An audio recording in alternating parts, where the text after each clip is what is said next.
adventures of the Shadow are on the air, brought to you each week by the Blue Coal Dealers of America. These dramatizations are designed to demonstrate forcibly to old and young alike that crime does not pay. Before the Shadow begins today's adventure, let me ask you, are you householders starting the new year the Blue Coal way? I hope so, because Blue Coal is America's finest home fuel. It gives you steady, even, healthful heat with the least effort. For you see, the Blue Coal way is the easy way to heat your home. Blue Coal requires less attention, gives you greater heating comfort at less cost. What's more, an order of Blue Coal entitles you to the full benefit of extra home heating service. So phone your friendly Blue Coal dealer tomorrow, won't you? Start the new year the easy, economical Blue Coal way.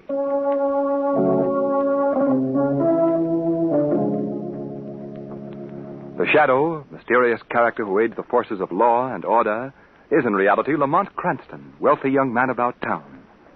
As the Shadow, Cranston is gifted with hypnotic power to cloud men's minds so that they cannot see him. Cranston's friend and companion, the lovely Margo Lane, is the only person who knows to whom the voice of the invisible Shadow belongs. Today's story, The Ghost on the Stair. It is evening. We find Margo and Lamont seated on the veranda of a small hotel. They are conversing with the proprietors, Roger Miller, and his wife, Adele. Adele,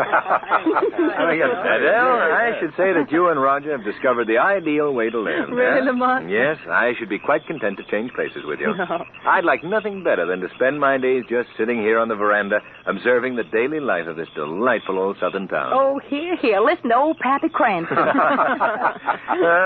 the dear. cross I have to bear. Margo just doesn't understand me. Oh, I know you too well, my friend. Oh, is that so? Yes, you'd be running this hotel for 5 minutes when up would pop a murder or a crime or a mystery, and you'd be off to the races again. Well, if it's a mystery he wants, he wouldn't have to leave the premises. Well, what do you mean, Roger? Oh, forget it. Now, there you see. One sniff, and he's on the trail. Don't pay any attention to my facetious femme, Roger.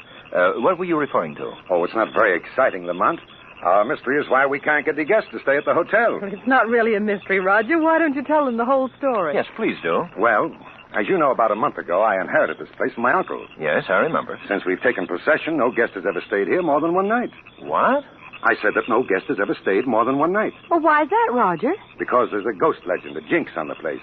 A jinx that's lasted for almost 100 years. Oh, it's not really a jinx, Roger. Now, what else would you call it, Adele? We're not making a go of it, are we? There's only one reason for our failure, isn't there? No, what is this reason? It's the house itself, the evil reputation that it bears. Well, I may be a bit dull, but I don't follow you. Well, this wasn't always a hotel, Margo. It was originally a plantation. 100-odd years ago, it was owned by a family named Branch. During the Civil War, it was used as a hospital by the Confederate forces. It was in that period that the tragic event occurred that has placed a curse on this dwelling down through time to the present day. Well, what was this thing? What happened? A young Union soldier was a prisoner in the hospital. His nurse was the daughter of the house, Becky Branch. And you can guess what happened. They fell in love? Yes. The boy was fond of music, and every night Becky Branch would play for him on the spinet. One night, as she sat playing, the boy softly called out to her. Becky. Oh, yes, John. The doctor told me today that my wound was practically healed. Your wound? But, John, that means... Yes, it means that they'll be taking me away from here, Becky, to a prison. No, they can't do that. But they can, and they will, unless... Unless what? Unless I can escape. John. Oh, it's the only thing left here. If I can just get out of this building, I have a good chance of reaching the Union lines. But, John, what of us? Oh, I'll come back for you, dear, after the war is over. You know I will. Yes. Yes, I do know that. Then will you help me? Help me to escape? Yes, John. I know of a way. A way for you to get out. Young Becky Branch plotted his escape.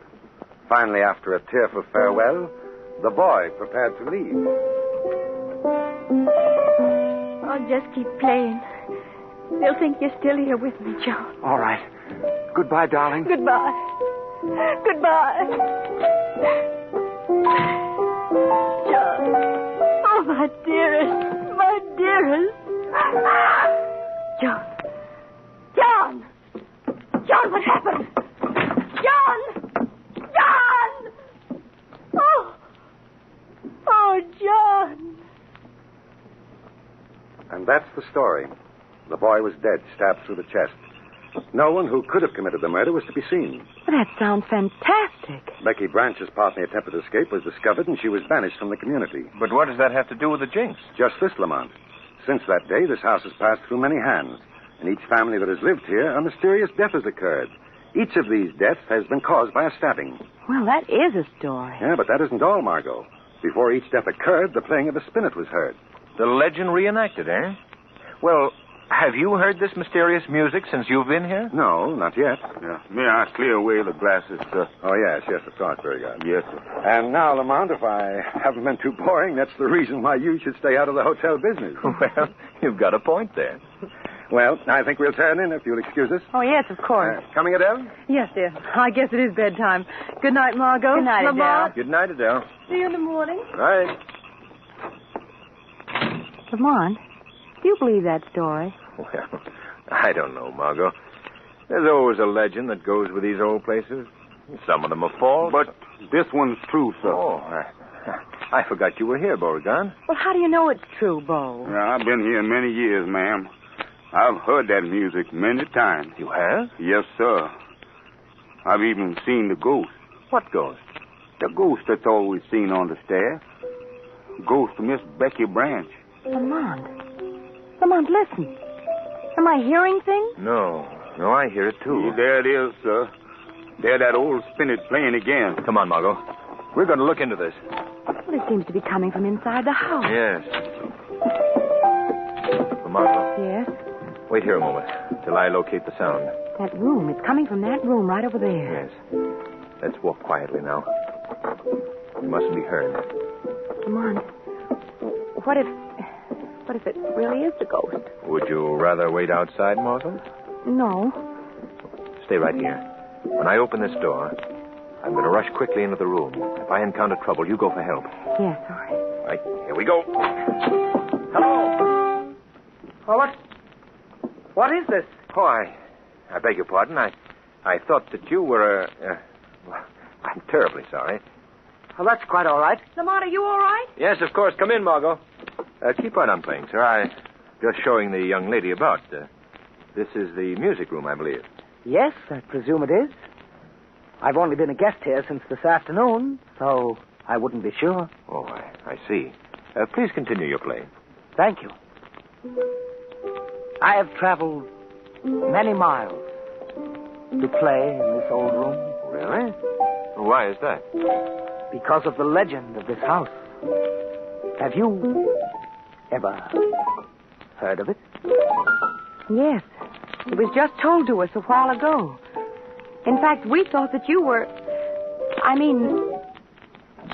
You thought I was the ghost of Becky Branch? No. But I have come here to seek inspiration from her departed spirit. Oh, I see. I'm a composer. I've come to this old room because here I can sense the presence of the departed. Perhaps my music will even woo the ears of the lovely ghost. Yes. Yes, that's very interesting. The beauty of the music of the dead is beyond compare. What was that? Someone in trouble. Yes, come along. Maybe that's your ghost.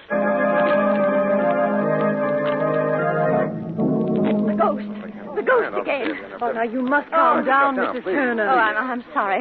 I didn't mean to upset everyone. It was just so startling. What's the trouble? What happened? Oh, Lamont, this is Mrs. Turner, a guest here at the hotel. Oh, how do you do? How do you do? Was it you that screamed, Mrs. Turner? Yes. What was wrong? It was. Well, I was on my way to my room when I happened to glance down the stairwell and saw a woman coming up the stairs to the second floor. Yes? Thinking it was Mrs. Miller, I went to greet her. When I reached the head of the stairs, there was no one there. What? No, it was such a shock that I just screamed, I guess. Was it you, Adele? No, indeed. I was in my room. Oh, I see. Well, are there any other women guests in the hotel, Roger? No, no others. Well, perhaps you just imagined you saw someone, Mrs. Turner. No, I'm positive I saw a woman. Of course you did. What? She saw the ghost. The ghost of Becky Branch. What did you say, Mr. Simeon? It was Mrs. Turner's privilege to see a very old resident of this house, the spirit of Becky Branch. What's he saying? Are there really ghosts here? Of course not. That's not true, Mrs. Miller. Now, what makes you so sure of that? If you want proof of my statement, Mr. Miller, just be awake and listening at the witching hour of 3. Why? What'll happen? You will hear music. Lovely music. Played on the spinet by the ghost that Mrs. Turner saw on the stair. Now, look here, Mr. Simeon. You're not frightening us, so why don't you stop your little game? Yes, we're all getting upset over nothing. I'd advise that we all go to bed. I agree, Lamont. We can go to bed. We can lock our doors. But we can't lock the ghost out. Come now, Mrs. Turner. You're all upset. Come along. I'll see you to your room. You're right, Adele. Come along, Margo. All right. We'll let these good people get some sleep. Righto. Good night, everyone. Good night. I warned you. Good night. I warned you. Hey, Lamont, did you really mean to make light of that little episode? Only to ease the poor woman's mind. Do you suppose she really saw someone? I don't know. But there's a more important question to be answered. What's that? I'd like to know just where Mr. Simeon has acquired his extensive knowledge of the habits of the so-called ghost of Becky Branch. Yes, I noticed that he seemed to know the whole story. He knew much more about it than Roger Miller does. I think, Margo, that our Mr. Simeon is going to be called on to answer a few questions by the shadow. Perhaps before the night is over, we'll have our ghost.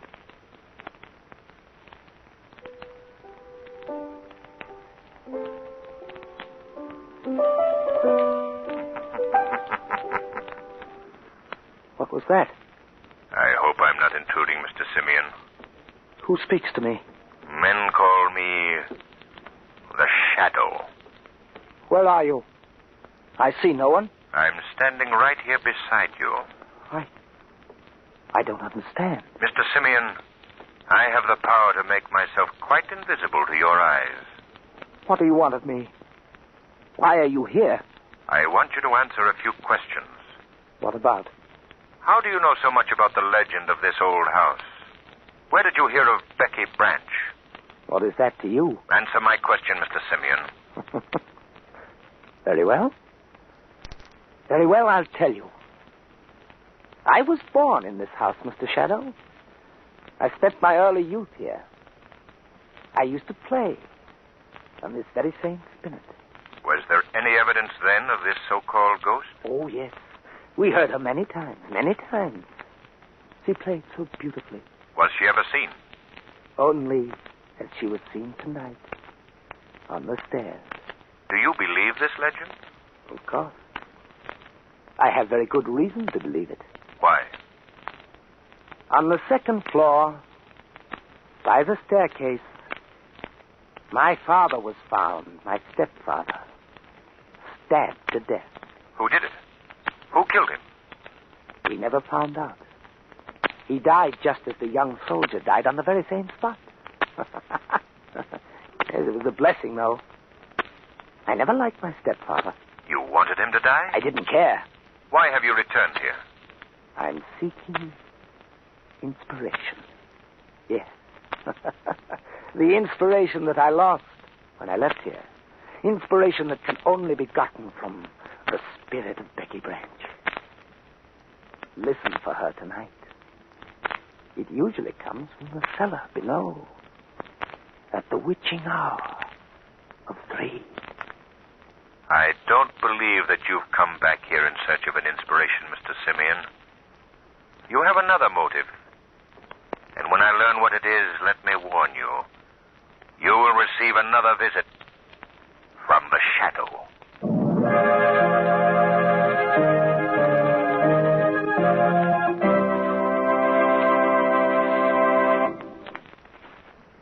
What is Mr. Simeon's true motive? We'll find out in just a moment. But first, here's a question that's nearer home. Have you ever asked yourself, how can I cut down my coal bills this winter? Well, the answer to that question is blue coal.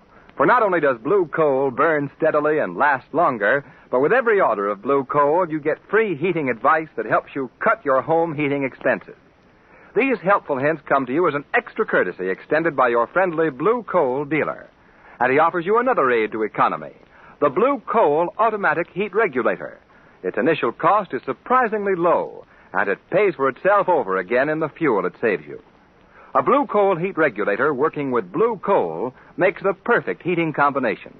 For blue coal gives you better heat with less attention, and the heat regulator saves unnecessary trips by automatically opening and closing the dampers on your furnace. Phone your neighborhood blue coal dealer tomorrow and ask him to show you this easy, economical way to heat your home. His name is listed in the Where to Buy It section of your classified telephone directory under the words Blue Coal. And now, back to the shadow.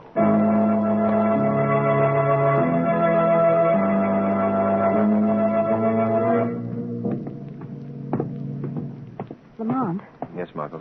what do you expect to find down here in the cellar? Well, according to Mr. Simeon, this is where the ghostly music has come from. Here, take this other flashlight. All right. There. Well, did you learn anything else from Simeon? Yes. He lived here as a child. His stepfather was killed in this house, stabbed to death just as the soldier was stabbed. And he met his death on the second floor landing by the staircase. Is that where the soldier died? According to Simeon, yes. Well, I don't see anything down here that looks like a musical instrument, do you? No. Do you believe Simeon's story? Well, I think he told the truth about living here and his stepfather's death, but, well, his talk of ghosts was, well, not very believable. Here, somebody come see. Well, it's the old servant, Beauregard. He's calling from upstairs. Let's get up there, Margo, quickly.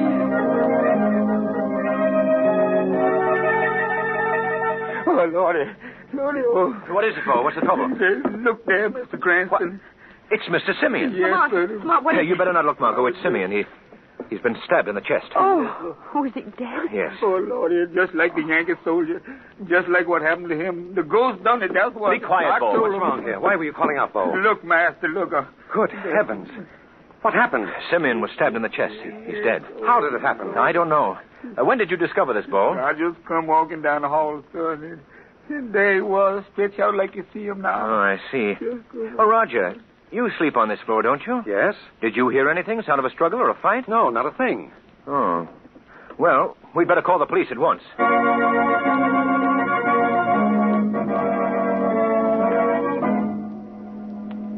Well, that certainly was a fine investigation, Lamont. Yes.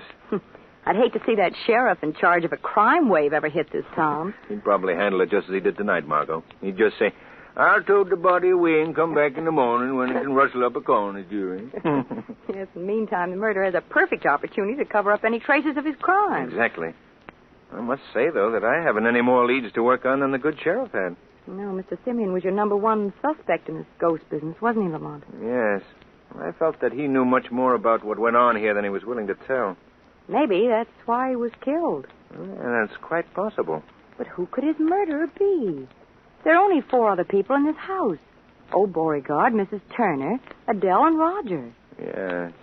Roger. Did I hear you mention my name? Roger! Oh, sorry, Margo. I didn't mean to startle you. I heard your voices, so I came in to see if you'd uncovered anything. No, I'm afraid we haven't. Well, I guess we'll have to wait till morning now. Oh, say, why don't you two get some sleep? We will presently, Roger. Well, good night. Good night. Good night, Roger. Lamont, Yes, Margo? isn't it strange the way Roger just popped in here like that? Yes. There are several other points about Roger that need clearing up in my mind. What do you mean? Don't you think it odd that he didn't hear any sounds when Simeon died? His room is right on that floor. Yes, And why did he take so long in responding to Beau's call for help? I thought of that, too. If you don't mind, Margo, we won't be retiring for some time yet. There are many things here that require investigation before the night is over. Well, what are you going to do, Lamont? Well, first of all, Simeon told me that the ghostly music was always heard at the witching hour of 3. It's almost that now, isn't it? Yes, just about. Well, I think we should stay up for that little recital. Let's sit out here by the staircase. All right. I'm afraid I'll have to turn out this light. That's all right, Lamont. Just stay near me, that's all. All right. Now, follow me. Take hold of my hand. If we ever meet a ghost now, I'm afraid that I'll... Now, Margo, no. Here. Sit here on the stair. Thanks. What was that? There was an owl outside the house. Oh. Oh, we should get a sore throat or something. I can't stand it. Shh.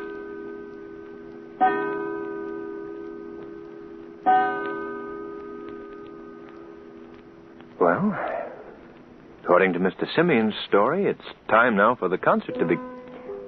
Lamont, there it is. Yes. Quiet now. See if we can locate the sound. It's not coming from the music room. No, it seems to come from up above. Somewhere on the upper floors. Well, why don't we get... Come on, Margo. Something's happened up there. There's a light switch on the wall, Margo. I've got it. It's Roger. Yes. Call Adele quickly. What's happened to him? The same wound in the chest. He's breathing, though. There may be a chance of saving him. Go, please. Get Adele. Yes, all right. All right, old man. Now, just take it easy. Lie quietly, please. That's it. Take it easy. Must tell you. What are you trying to say? Passageway. Secret passageway. Where is this passage? Roger. What's happened to him? Oh, Roger, what's happened? He's still alive, Adele, but we must act quickly. Call a car. He must be gotten to a hospital at once.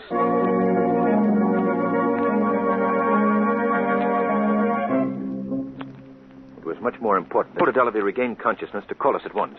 Well, Lamont, this passageway he spoke of. Did he tell you where it was? No, but it must be somewhere in this hall. We'll try all of these panels. All right, I'll start at this end. All right. If we can locate the source of the ghostly music, I think our mystery will be solved. Lamont? Huh? Lamont, I think I found something. Come here a minute. What is it? See? The wooden decoration is loose. And it seems to pull down, yes. Wait, Margo. Let me do it. I can do it. It's opening. Margo, look out! Oh, that was a narrow escape, Margo. That knife almost plunged into your body. Oh, what happened, Lamont? I think we've discovered our weapon of death, Margo. That knife? Yes. We've also solved a murder that is over 70 years old. The murder of Becky Branch's sweetheart. I don't understand. I'll release the weapon and show you. The weapon that also killed Mr. Simeon and wounded Roger Miller. Well, how was this done? Well, it's quite simple. This knife is really an old bayonet.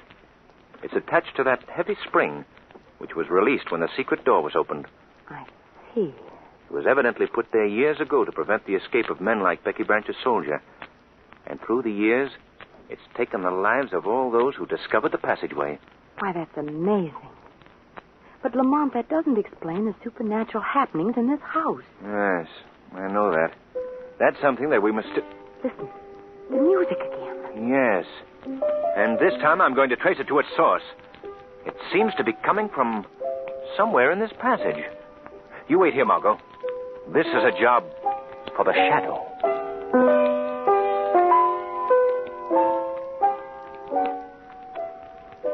If I play, he'll return. He must return. But it's been so long. Old woman. Oh, did someone speak? I did. What are you doing in this house? Playing my spinet. Who are you? I'm Becky. Becky Branch. John. John, it's you. It's you. You've come back for me at last. You are Becky Branch? Yes. Don't you know me, John? Don't you remember me? I've gotten older. I've been waiting for you so long, so many years. You've been waiting here, in this house? Just at night. Only in the night I return here. They sent me away, John. They sent me away when you escaped. You remember that night when I played for you as you left? I was away for many years. Then I returned. No one in the village knew me. I could go and come as I pleased. So I came to the house here at night by the cellar entrance and played just as I'm playing now, hoping that someday my playing would bring you back to me. You've waited many years. Many years, John. But it's all worthwhile now. You've come back to me. You've come back to me. I'm so glad. Now I won't have to...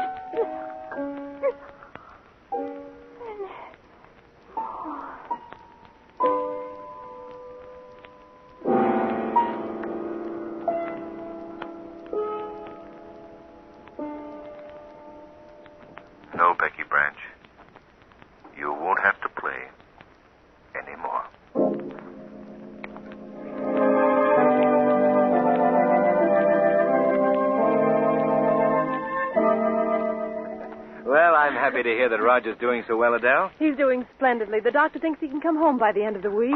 Good.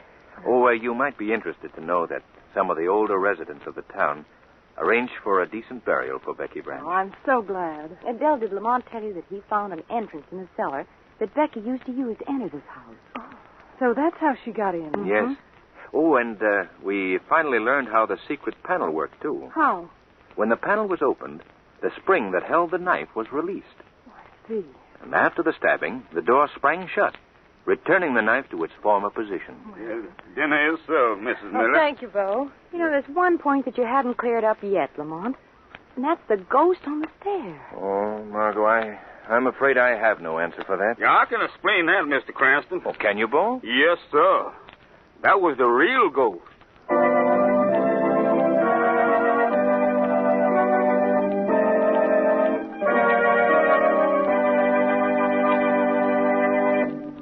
More from the shadow in just a minute. But first, here's John Barclay, America's home heating expert. Mr. Barclay. Thank you, Ken Roberts, and good evening, friends. You know, every good housewife takes a kind of pride in her kitchen. She installs the best cooking equipment she can afford, and she keeps her kitchen clean and immaculate. Well, that's as it should be. But you men don't have to let the ladies get ahead of you. No, sir. You can have your cellar just as modern and clean and immaculate as your wife's kitchen. And it won't cost you anything either. As a matter of fact, you'll save money just by following the advice I've given thousands of other householders. Ask your blue coal dealer for the free services of a John Barclay trained serviceman. He'll tell you in a few simple words just how to bring the furnace you've had for years right up to date. He'll show you the clean and easy way to operate your furnace. And most important of all, he'll show you how to cut down the cost of heating your home. So if you've not already benefited from this free John Barclay heating service, just phone your neighborhood blue coal dealer tomorrow. Thank you.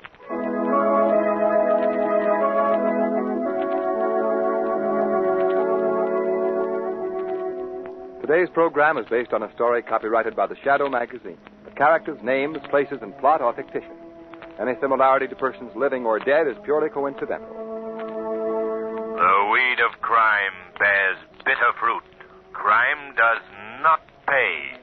The Shadow knows.